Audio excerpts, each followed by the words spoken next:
Despite your prolonged unemployment, you exude an unwarranted confidence, I exclaimed, lifting my gaze from the laptop where I had been diligently working at the dining table. A sharp pang shot through my neck, causing me to cry out in pain as I turned around to find my mocking mother-in-law brandishing a hair iron. I recalled seeing her preparing to go out in the washroom earlier. Now, she was pressing the hot iron against my skin. So even a parasite like you feels the heat, she sneered. I was just testing how thick-skinned you are. You're utterly useless, yet you live such a luxurious life. But I do work hard, I protested, feeling the burn against my neck. Why are you treating me so terribly? You call that working? Staying at home and being lazy is not a job, she retorted. It's about time you stop leeching off us. However, the true parasites were my husband and mother-in-law. Despite paying the $5,000 rent and covering living expenses and allowances for both of them, I endured such treatment. I've reached my limit. Leave this house immediately, she commanded, her tone dripping with disdain. Once I go, I'll never come back, I declared, gathering my belongings. Tears mingled with frustration and pain in my neck as I left my in-laws' house for good. My name is Kelly, 35 years old. It had been 2 years since I got married.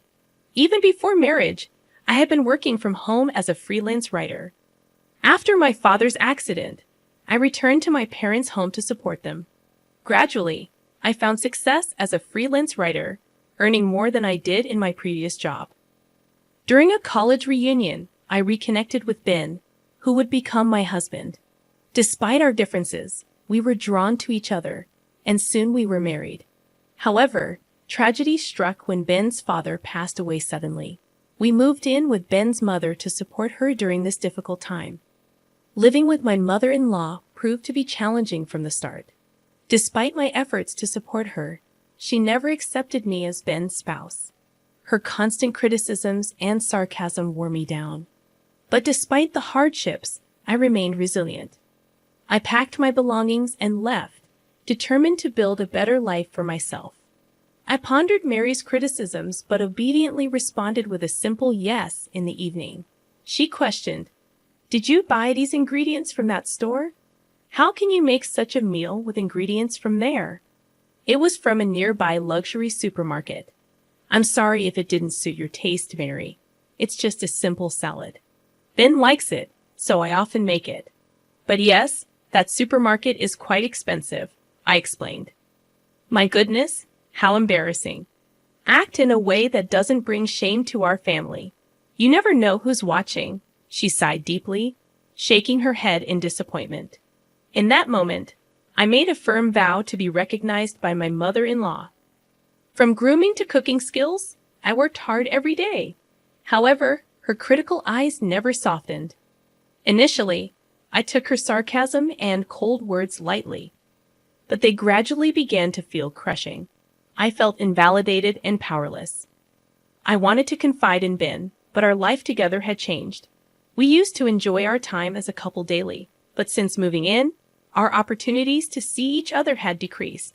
"Sorry, I've been really busy with work lately," he said tiredly. Hearing this, I felt unable to speak my mind. But being human, I have my limits. I felt the need to share my stress with Ben. "Hey, I have something to discuss," I began.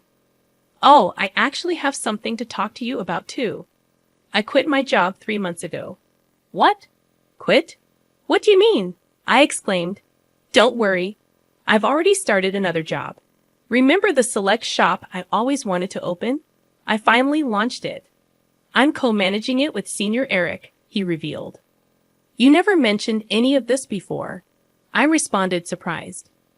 Senior Eric, a widely respected figure in our university circle, was admired for his leadership and charisma.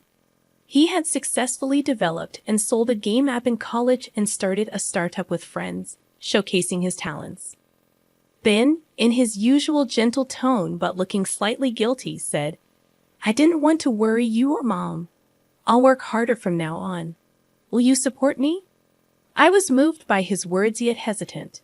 "I'll support you, but about the rent for this house, can you cover all of it?" Ben looked at me earnestly and pleaded, "Please, Kelly. This has always been my dream. It's taking longer than expected to turn a profit. That's why I want to invest more in advertising. I'll definitely get this business on track before we leave here. I need your help to do that." Moved by his passion and earnestness, I couldn't refuse. I could afford the rent with my income, and fortunately, we had some savings. More importantly, I had never forgotten the day I chose to marry him, sharing and empathizing with his dreams and passion. "If you say so, I understand, but only until the lease on this rental ends. Also, I want to know more about the store you're running," I agreed. "Of course, thank you," Ben said, showing me the website of his select shop. I was impressed by its charm. "Is there anything I can help with?" I offered, but Ben firmly declined. "I want you to focus on your work, and please don't tell my mother about this. I don't want to worry her," he requested. Necessarily, with this new development, thoughts of my mother-in-law completely left my mind. I was eager to support Ben's business, but the monthly expenses I had to cover kept increasing gradually. Managing the entire household budget, financially aiding my husband, and even providing an allowance to my mother-in-law became solely my responsibility. My only hope was for the rental contract to end quickly. "Kelly, could you put off your computer work for a bit and do some cleaning? Since you're staying here, you should be more proactive with the household chores," my mother-in-law instructed. I hurriedly replied, "Oh, I'm sorry, Mother. I'll start as soon as I finish this job." "This is your job. Enough excuses. Get it done quickly." "We have guests coming this afternoon. After you're done cleaning, please leave the house," she insisted. My relationship with my unaware mother-in-law remained unchanged over time. On days when she had guests, I always had to vacate the house after finishing the cleaning. It seemed I was bothering her. Fortunately, I could work anywhere with my laptop, which was a small consolation.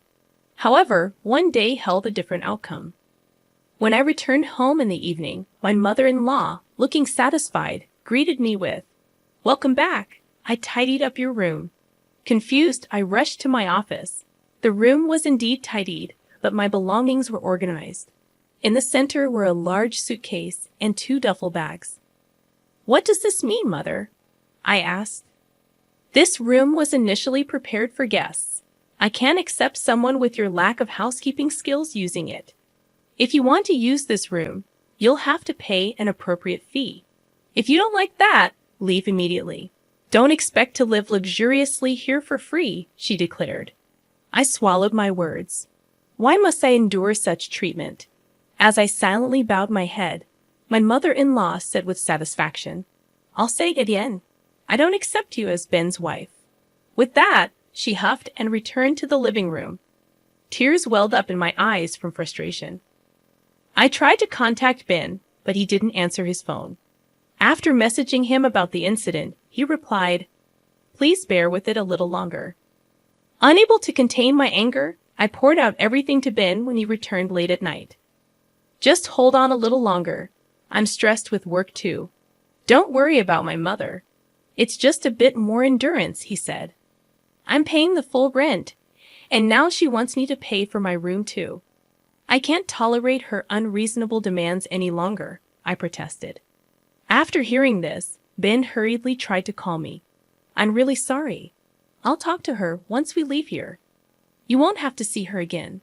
Please just bear with it for a little while longer," he pleaded. "Soon, and then I'll never have to see her again." Ben's words slightly eased my anger. The next day, Ben seemed to be talking to his mother. Before he left, we had breakfast together, but there were no usual sarcastic remarks from my mother-in-law. Since my room was tidied up, I decided to continue working at the dining table. "Are you leaving today?" My mother-in-law's words made me look up from my computer. Instantly, I felt a sharp pain in my neck. "Ouch, that's hot," I screamed, turning around to see my mother-in-law with a smirk, holding a hair iron. "What are you doing?" I exclaimed. That was all I could say as I held my painful neck and rushed to get a cooling pack from the fridge. Thinking back, My mother-in-law had been getting ready to go out in the washroom earlier. She had used the hair iron she was holding against my neck. So you can feel the heat too.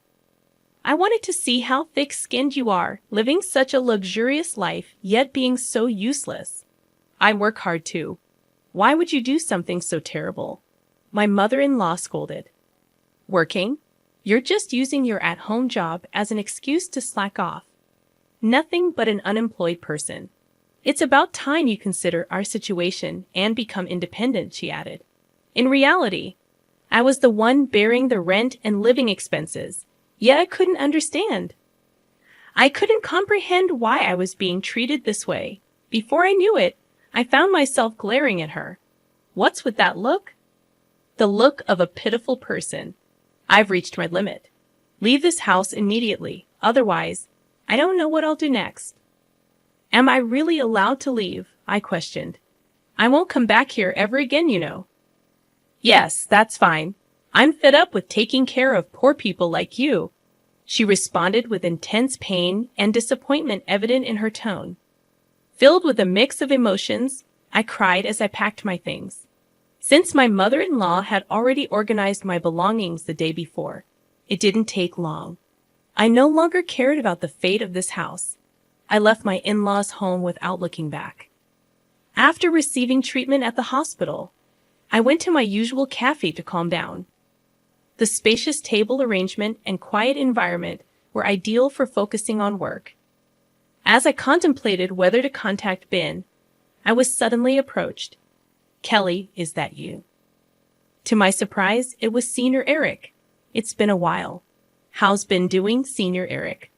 Long time no see. Ben is in your care. I heard you were the co-owner, he remarked. I apologized for not greeting him earlier, explaining that I only helped with the website design at Ben's request. However, Senior Eric was taken aback, saying, Co-owner? What do you mean? I just helped with the website design on Ben's request. I was shocked, he lied. Then Senior Eric mentioned, I heard you were the sponsor. This revelation surprised me. Ben had rented a different apartment and seemed to have worked hard for the first few months. However, he had others manage the inventory, shipping, and promotion for the online shop from the beginning. Despite Senior Eric's advice to do it himself, Ben insisted it wasn't the role of a businessman. As a result, there was no increase in foot traffic or sales, only mounting expenses. According to Senior Eric, Ben was now deeply involved in internet business, paying high consultant fees. He was living extravagantly, acting like a business owner and sometimes mistreating his juniors. I was at a loss for words. The reason I had to cover my mother-in-law's allowance was that they had used up my father-in-law's inheritance. Ben's recent requests for financial support were probably because his funds were running low. He hadn't told me about the inheritance, perhaps for that reason. Doubts connected with Senior Eric's words, and everything became clear. I got up, thanked him, and left the cafe. Before I knew it, I was in front of my parents' house. Seeing me with my luggage, my father looked surprised. Tears overflowed as I saw the faces of my parents, who I had been holding back my sorrow from. Tell us what happened. Your mom and I are always on your side, my father said. That's right. You always try too hard on your own. Their warm words made me cry again. Crying, I told my parents everything. The terrible treatment from my mother-in-law and the fact that I was bearing all the expenses for my in-laws' house. My parents were both outraged and cried with me. There's no need to go back to your in-laws' house. Live for yourself from now on, my father said. His words deeply resonated with me. After talking about everything, I felt a weight lifted from my heart. What had I been living for these past months? The only message from Ben was a short one, asking, "Where are you now?" After ignoring several similar messages, his attempts to contact me stopped altogether. My existence must have been just that insignificant, more than sadness. I felt a firm resolve just by having a meal with my parents. I could feel the warmth of a family. Maybe what I had been seeking were such simple moments of happiness. While staying at my parents' house, I gradually felt like I was gaining myself. About 2 weeks later, Ben called, probably because the rent payment was due. Kelly, where are you? Have things calmed down with Mom? She feels bad about it. Aren't you coming back soon? He inquired. I'm at my parents' house now. I plan to live here from now on. Your mother said she's tired of taking care of a poor person like me. And I'm not going back. Let's get a divorce, I calmly conveyed. Wait, why divorce? If living with Mom is the problem, let's talk it out. I'm coming to pick you up. Let's talk in person. Why should we talk now when there was no contact before? And how's your business? Ben responded. After that question, there was a moment of silence. Actually, I'm seeking advice from someone knowledgeable in business. There might be a big plan realized next month. That's it. Let's go look for a new place to live before that, Ben suggested. Don't change the subject. You haven't told me anything important. That's why I don't want to talk anymore. I'll write the divorce papers and send them to you, I said and hung up the phone. However, that night, Ben suddenly appeared at my parents' house. I talked to him through the gap in the door with the chain on. Kelly, please don't be mad. Let's go back. Mom feels bad about it. Come on, stop sulking. I was kicked out of the house by your mother. Don't take it seriously. Not take it seriously? Did you know why I left the house? Your mother pressed a hot hair iron against my neck and burned me. I don't know what else might happen, and there's no way I can go back, I explained, showing him the burn mark on my neck. Did Mom really do that? I'm sorry. I didn't know. Why didn't you tell me? Mom told me it was just a simple fight. I'm really sorry. Are you okay? Ben apologized. A simple fight? His flippant words made my anger boil over. I had planned to decide on a divorce without facing him, but my indignation overflowed. I felt the same anger towards both my husband and mother-in-law. I thought of blaming them thoroughly. The outrage in my heart seemed to burn. Anyway, I'm not coming back. You should go home too. I'll contact you again tomorrow, I asserted. Really? Will you actually contact me? I can't accept a divorce without even discussing it. If you don't contact me, I'll come back tomorrow, Ben said before leaving. I prepared and arranged to meet with Ben and my mother-in-law 3 days later in the afternoon. The place for the discussion was a cafe restaurant on the 30th floor of a luxury hotel. On the day, I dressed in a high-end brand dress, revealing my neck and styling my hair up. My mother-in-law looked displeased at the sight of me. Thank you for gathering today. I have reserved afternoon tea, so please enjoy it. I smiled at my mother-in-law and Ben. Ben seemed a bit relieved at my calm demeanor. Soon, tea and small appetizers were served at our table. Before we started eating, my mother-in-law began to speak. Kelly, I'm truly sorry about last time. I was wrong. Ben scolded me harshly. You'll forgive me, won't you? She pleaded. I didn't respond immediately and quietly continued eating my appetizer. Then, I turned my neck to show the burn scar. I can forgive you, but not until this scar fades. Also, are you aware that Ben quit his job? Ben shook in surprise, and my mother-in-law looked at him in astonishment. What do you mean he quit? He's been saying he's busy every day. He's busy right now. He's an honorable businessman. Wait a minute, Ben. My mother-in-law panicked. What do you mean, businessman? Did you start your own business, Ben? Explain yourself. As my mother-in-law interrogated him, I smiled contentedly while watching Ben struggle to make excuses. At that moment, the tea stand was brought to our table. I enjoyed the delicious-looking sweets while watching Ben and my mother-in-law argue. The view from the luxury apartment was great, but the view from this 30th floor cafe was also special. By the way, Ben, what have you been engrossed in lately? I inquired. I heard from Senior Eric that you quit the select shop. Is that true? I questioned Ben, who immediately lost color in his face, looking both surprised and scared. Meanwhile, my mother-in-law tightly gripped his arm, confused and repeatedly asking what happened. Why would you do that? I know everything. Ultimately, you were more obsessed with being a successful person than a businessman, right? Despite having no business sense, You just impulsively went ahead and ended up spending all the inheritance your father left, didn't you? I confronted Ben, while my mother-in-law's voice filled with suspicion and anger. Yes, exactly. Ben has used up all your inheritance as well, right? So, our household finances are completely depleted because of Ben, I explained, causing my mother-in-law to sink back into the sofa in shock and despair. I have been covering all the expenses for the house. Even the allowance you thought Ben was giving you came from my wallet. In addition to that, I've been paying for Ben's expenses while he's been gallivanting around as a businessman. I disclosed, watching their reactions carefully. Don't worry, Mom. With Kelly's income, we'll manage, Ben attempted to reassure her.